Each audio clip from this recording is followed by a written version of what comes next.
is time for a live stream. So I am on a school break. I don't have any health problems anymore and I miss you guys so much. So that is why I'm going to do a live stream this Saturday, the 27th of April. And I will be online at 2 p.m. Central Europe time.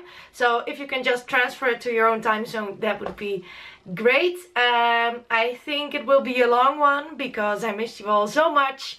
And I am looking forward to doing another live stream. Yes, finally!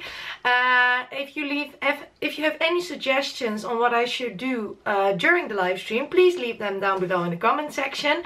And put on your notification bell if you don't want to miss the live stream or any upcoming videos. I know it's short notice and I hope a lot of you can make it. It's also King's Day here in the Netherlands, but I don't do anything with King's Day. I just want to art and have fun with you guys. So, 27th of April, 2 p.m. Central Europe time. Hope to see you Saturday. Bye!